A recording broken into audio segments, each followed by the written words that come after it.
At my father's funeral, the real storm wasn't the rain. It was the betrayal waiting to unfold. Lies, greed, and a hidden will. I thought I knew my family. I was wrong. This is the story of how I uncovered the truth they tried to bury with him. A light rain fell as we buried my father. I used to think it was the sky crying with me. Now, I know better. It was the first warning of a storm I never saw coming. I stood still, watching the oak coffin descend into the grave. It was the most expensive kind, fitting for the man who earned it. My father had built an empire from nothing, nearly 40 years of tireless work, growing a single furniture store into a chain of luxury home boutiques across the eastern seaboard. The grief was still raw. He had died suddenly, a heart attack in his sleep. No one had time to prepare, or so I thought. Turns out some people had been preparing for this moment a long time. I could feel Sophie's gaze burning into the back of my neck. But I didn't turn around. Not today. Today, I wanted to mourn my father in peace. Funny how she even dares to show up, Sophie muttered, loud enough for me to hear. Barely visited in 5 years, and now she's suddenly heartbroken. I bit my lip to keep the anger down. Yes, I'd moved to Boston to pursue photography, but I called Dad every week. I visited whenever I could. Sophie knew that. She just wanted to turn me into the villain in her version of the story. I glanced at Daniel, my brother. He stood tall and solemn in his black suit, eyes red-rimmed. He didn't say a word in my defense. He never had, not since marrying Sophie. When the priest finished the service, a hand gently touched my shoulder. Janet, my stepmother. My father had married her 3 years ago, after Mom died. She was nearly 20 years younger than him. Olivia, sweetheart, she said, her voice syrupy sweet. Your father would be so proud of you. He always said you were the real artist in this family. I tried to smile, but something about the way she looked at me was off, like she was watching for a reaction. Her eyes didn't match the grief in her voice. Thank you, Janet, I said. I know you loved him very much. Janet smiled, but it never reached her eyes. Of course, darling. We'll see you at the lawyer's office tomorrow for the reading, won't we? I'm sure Maxwell left you something special. The way she said special made my skin crawl. I remembered my last conversation with Dad just a week ago. He'd sounded unusually cheerful, almost excited, talking about wanting to see me that weekend to discuss the future. I'd planned to fly down. He died the night before I could book the flight. As everyone drifted away, I stayed by the fresh grave. A chill settled over me, part rain, part instinct. Something about my father's death felt like the beginning of something much bigger. Out of the corner of my eye, I saw Janet, Daniel, and Sophie whispering. Occasionally, they glanced at me. When they noticed I was watching, they broke apart and headed toward their luxury cars. Daniel hesitated like he wanted to say something, but Sophie tugged him away. My phone buzzed. A message from Henderson and Partners. Our condolences on your father's passing. This is a reminder that the will reading is scheduled for 9 a.m. tomorrow, per Mr. Maxwell's request. I slipped the phone into my coat pocket. Mud clung to the heels of my shoes. I wasn't someone who chased inheritance, but something in my gut told me tomorrow would be far from a routine formality. As I turned to leave, I heard laughter, low, amused. I looked back. Sophie was laughing with Janet beside their Mercedes. They didn't even try to hide it. It was the laugh of people who already knew the ending to a game I'd just stepped into. The Henderson Law Office was as luxurious as I'd imagined. Dark oak paneling, leather chairs, and expensive landscape paintings on the walls. I felt out of place in my simple black dress, not because it wasn't elegant, but because Sophie's eyes kept scanning me from head to toe. Olivia, you look so modest, Sophie said, fingering her diamond necklace. I've always admired how you never cared much for material things. Daniel glanced at me, his expression unreadable. I didn't know when my once close brother had become such a stranger. Maybe it was when he met Sophie at that company party 5 years ago. "We should go in," Daniel said, his voice low and tense. "Mr. Henderson is waiting." Janet was the last to enter, dressed in a perfectly tailored black suit, her eyes hidden behind oversized sunglasses, indoors. She removed them, revealing dry eyes, no sign she'd shed a tear. "Good morning," Mr. Henderson stood as we entered the meeting room. "My deepest condolences to you all. Maxwell was a great man and a client I truly respected." I nodded silently. My father and Mr. Henderson had been friends for years. I remembered them fishing together, sipping whiskey in Dad's study. "I won't prolong this," Henderson continued, pulling out a thick folder. "This is the last will and testament of Maxwell Brooks, signed and notarized 2 weeks ago." 2 weeks ago? I was stunned. Just 1 week before his death, Dad had told me he wanted to talk about the future. Why would he change his will and not say a word? Henderson began to read. The introduction was legal formalities, but when he reached the distribution of assets, I knew something was wrong. "To my son, Daniel Brooks, I leave Brooks Furniture, all shares therein, the Connecticut estate, and 60% of my financial assets." My head spun. Why? What had I done wrong? "To my wife, Janet Brooks, I leave the Vermont vacation home, my car collection, and 30% of my financial assets." My heart pounded. That left 10% for me. I didn't care about money, but the disparity was staggering, almost like a message. "And to my daughter, Olivia Brooks," I held my breath, "I leave my collection of vintage cameras, ownership of all the photographs I've taken, and the remaining 10% of my financial assets." My eyes welled with tears. I hadn't expected much, but cameras? While Daniel got the entire company? The same company Dad once told me he hoped I'd join in marketing and creative? Sophie cleared her throat, barely suppressing a smug smile. She clutched Daniel's hand like a victor claiming a prize. But what hurt most were the final lines of the will. I made this decision after much thought. "Olivia, you chose your own path, away from the family and our business. I respect that, but the estate must go to those who dedicated their lives to it." "That's not possible," I whispered. He wouldn't say that. Mr. Henderson gave me a sympathetic look. "I'm sorry, Olivia. These were his final wishes."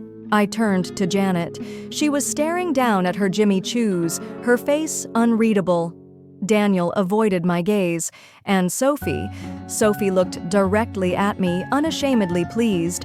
"I'm sure Olivia understands," Sophie said sweetly. "She's always been so independent. She chose her passion over family duty after all."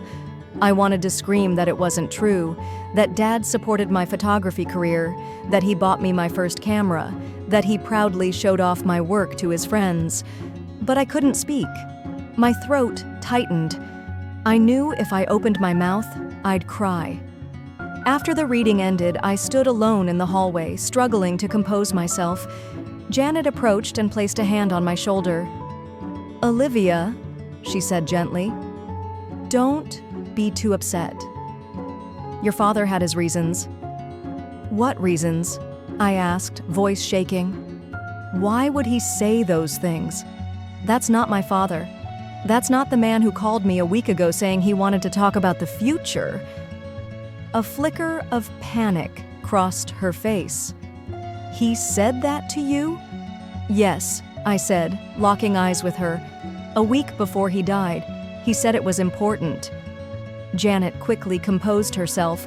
"Well, I wasn't aware of that. Maybe he just wanted to explain the will so it wouldn't shock you." But I had seen it, that flash of fear.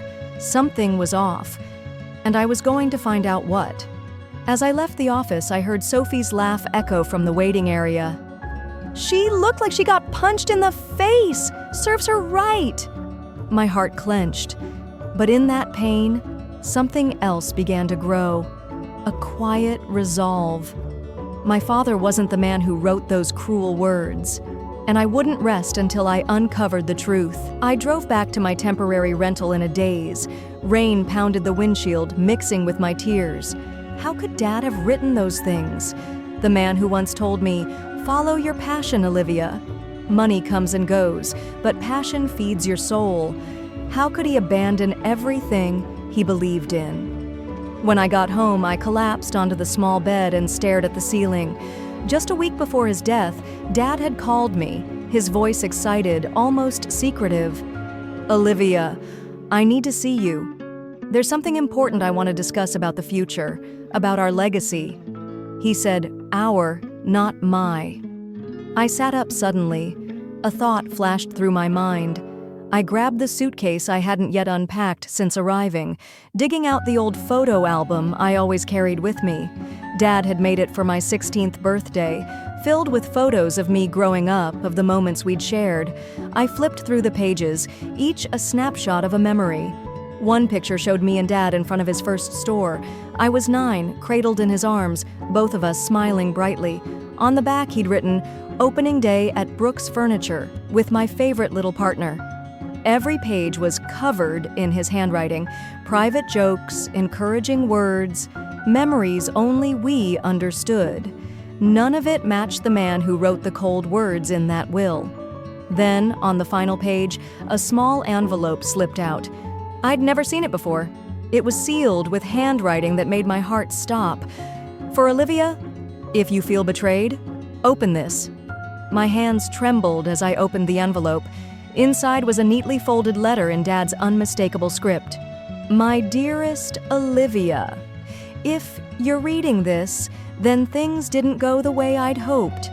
I've sensed something off lately, conversations ending when I enter the room, sideways glances, and Janet, she's changed. I don't want to be paranoid, but I'm not a fool. I've prepared for the worst. If you're reading this, follow the attached map. It will lead you to the truth I've hidden. Be careful, sweetheart. Trust no one until you find what I've hidden. With all my love, Dad." I turned over the page. A hand-drawn map. It pointed to an old storage unit my father had rented years ago to store antique furniture. It was about a 30-minute drive out of the city, a place I knew for certain Janet, Sophie, and Daniel didn't even know existed. My hands still shaking, I reread the letter. Dad had suspected something. He'd taken precautions. But what I didn't understand was, if he knew, why hadn't he told me? Why change the will like that? It was nearly 9 p.m. The rain hadn't let up, but I couldn't wait until morning. I had to know. I grabbed my raincoat, car keys, and the map and ran out into the storm. My mind spun with questions. Dad knew something was wrong. He suspected a plot. But he died before he could tell me. Or was he silenced? The thought made me swerve slightly on the road. Number, I couldn't think like that. The autopsy said it was a heart attack, but after that letter, everything seemed suspicious. I drove down dark roads, the rain relentless. The map led me out of the city to an old industrial area. The storage unit was at the end of a narrow road, a low gray building that looked completely ordinary. I parked a little ways off, turned off my lights, and crept toward the door. I wasn't sure if I was being paranoid, but Dad's letter had put me on edge. The key was still on my keychain. Dad had given it to me years ago, saying he sometimes hid birthday surprises there. The door creaked open softly. Inside, it was dark and cold. I turned on my phone flashlight, the beam revealing draped antique chairs, old cabinets, and dozens of cardboard boxes. The map led me to the back corner, to a tall wooden cabinet against the wall. I moved the cabinet, revealing a small hollow in the wall. Inside was a metal box, a small safe, a combination lock on top. I tried my birthday. Nope. Dad's? Nope. Then I remembered our special number. The date we opened the first store.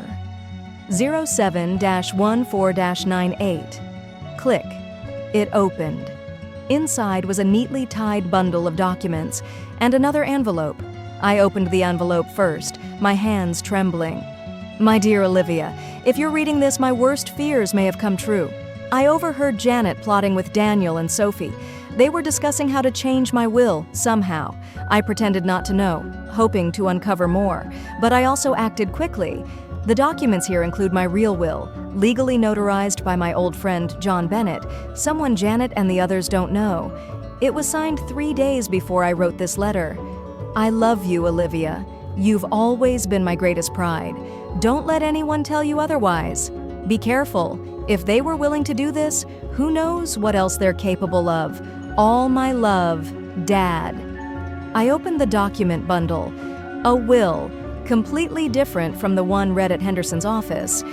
In this one, Dad left the company jointly to Daniel and me on the condition that I joined the creative and marketing division. He left the Connecticut estate to me, the Vermont vacation home to Daniel. Janet was to receive a modest monthly stipend for 5 years. Nothing more. And Sophie? She wasn't mentioned. A lightning bolt lit up the room. In that moment, I realized I held the weapon that could shatter everything Janet, Sophie, and maybe even Daniel had planned. I stuffed everything into my bag and rushed out. I needed to see Mr. Henderson now. But as I returned to my car, I saw another vehicle parked nearby, a silver Mercedes I recognized from the funeral.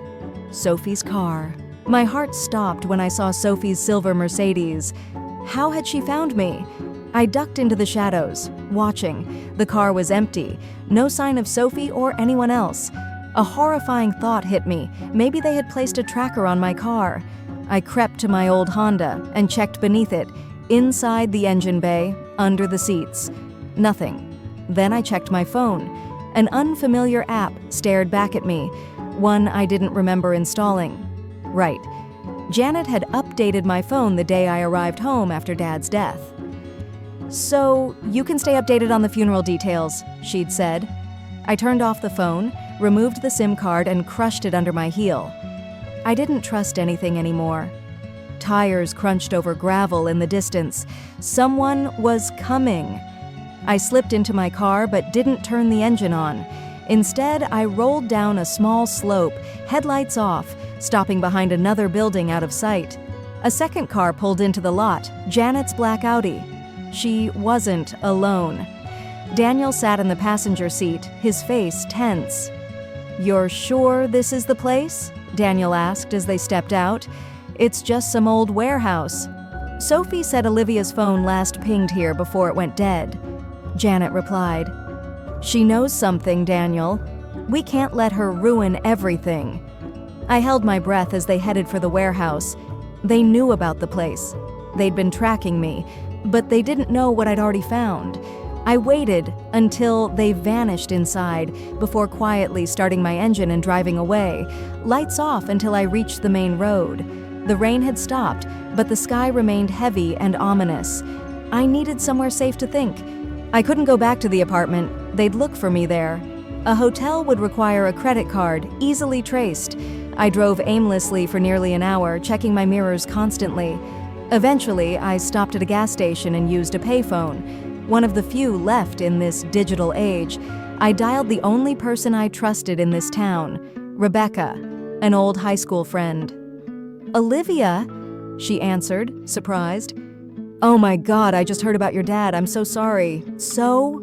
"Rebecca, I need help," I said, trying to stay calm. "Can I stay with you tonight? I can't explain over the phone." "Of course," she said without hesitation. "You know the address. Apartment 3B. When I arrived at her place, I was soaked, exhausted, and terrified. She didn't ask questions, just made me tea and offered the couch. "Thank you," I murmured, gripping the warm cup. "I'll explain everything in the morning." That night, I barely slept. I pored over the real will and the other documents Dad had hidden. There was more than I first realized, including a report from a private investigator Dad had hired to watch Janet. The report showed her meeting secretly with a different lawyer, not Henderson. Photos showed Janet and that lawyer holding what appeared to be legal documents. I also found a letter from Dad's doctor, dated 2 weeks before his death. It stated his heart was perfectly healthy, no sign of any issues.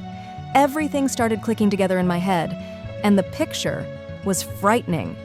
The next morning, I called Mr. Henderson using Rebecca's phone. "Olivia?" he answered. "Are you all right? I've been trying to reach you. Janet said you stormed out last night." "Mr. Henderson," I said, voice trembling but firm, "I need to meet with you immediately. I have my father's real will." There was a long pause. "The real will? Olivia, I don't understand. The one you read yesterday was a fake. I can prove it. My father left the real one with a different notary, John Bennett. He suspected Janet and the others were plotting something." A heavy sigh. "I see. Can you be here in an hour? And Olivia, don't tell anyone about this." I agreed and hung up, a small wave of relief washing over me. At least Henderson seemed willing to listen. Rebecca lent me her car to avoid being tracked. I drove to Henderson's office, checking my mirrors the whole way. The law firm was much quieter than the day before. The receptionist led me straight to Mr. Henderson's office. When I entered, I noticed he wasn't alone. An older man sat across from him, John Bennett, the notary who had signed the real will. "Olivia," Henderson said, rising to greet me, "I contacted John after your call. He confirmed everything." "I'm sorry for all this, Miss Brooks," Bennett added. "Your father came to me very distressed. He said he suspected someone was tampering with his will. We followed all legal protocols to make this version official." I handed over the bundle. Henderson reviewed it carefully, comparing signatures, inspecting seals. "This is a legal, valid will," he said finally, "and it was signed after the one I read yesterday. That makes this the final, enforceable version." "So what happened to the other one?" I asked. He looked grave. "I believe it was forged. I didn't question it before because it bore Maxwell's signature and 2 witnesses. But now I remember one of them was a friend of Janet's." "What do we do now?" I asked, hope creeping in for the first time since Dad died. "We notify all involved parties," he said, "and I'll report this to the court. Forging a will is a serious crime." "And my father's death?" I asked, swallowing hard. "I found a letter from his doctor saying his heart was fine, just 2 weeks before he died." Henderson and Bennett exchanged a troubled glance. "If there's any suspicion," Henderson said slowly, "we can request an investigation." We spent the next hour discussing next steps. Henderson would arrange a meeting with all parties that afternoon. I felt a strange mixture of dread and determination at the thought of confronting Janet, Sophie, and Daniel. As I left the office, I felt the weight of a new chapter settling on my shoulders. I had uncovered the truth Dad had hidden, and I wouldn't let those who tried to steal his legacy get away with it. The afternoon arrived faster than I expected. I sat in the conference room of Henderson's law office, clutching my coffee cup so tightly my knuckles turned white. I had steeled myself for this, but nothing could have truly prepared me for the moment I would face the people who betrayed my father and me. Mr. Henderson sat beside me, the real will neatly placed in a folder in front of him. Mr. Bennett was also present, with all the documentation proving the will's legality. The door opened. Janet entered first, dressed in an elegant black outfit, her blonde hair pulled neatly back. She looked at me, and for a fleeting second, I saw fear flash in those cold blue eyes before she managed to mask it. "Olivia," she said, in that sickly, sweet voice. "We were so worried about you. You disappeared so suddenly." Daniel followed, looking tired and tense. He barely glanced at me, but I noticed a bruise on his cheek, as if he'd been in a fight. Sophie entered last, chin held high, defiant, her eyes locked onto the will on the table, and I saw her jaw tighten. "So," Janet began as they sat down, "Mr. Henderson said there was an issue to discuss regarding Maxwell's estate." "Yes," Mr. Henderson replied, his voice more professional and cold than I had ever heard. "It appears the will I read yesterday was not Maxwell Brooks's final testament." Janet blinked, but her smile didn't waver. I don't understand. How could there be another will I don't know about? I was his wife. Mr. Brooks executed this will with the help of Mr. Bennett here, Mr. Henderson said, motioning toward the older man. It was signed 3 days after the one we discussed previously. That's absurd, Sophie snapped. The old man was weak then. Maybe Olivia manipulated him. I felt anger rising, but Mr. Henderson raised a hand to silence me. Mr. Bennett confirmed Mr. Brooks was of sound mind when he signed this document. Furthermore, he opened the folder and pulled out photographs taken by a private investigator. We have evidence that Mrs. Brooks met with attorney Robert Kerman several times, including 2 days before the earlier will was signed. Janet's smile faltered. I have the right to consult with my own lawyer. Of course, Mr. Henderson replied. However, Mr. Kerman has a history. He has been suspended twice for allegations of forgery. Daniel turned to Janet, clearly shocked. What did you do?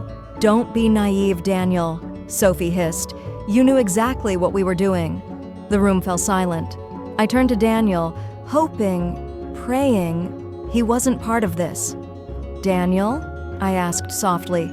Did you know about this? He looked down at the table, face flushed with shame. Not exactly.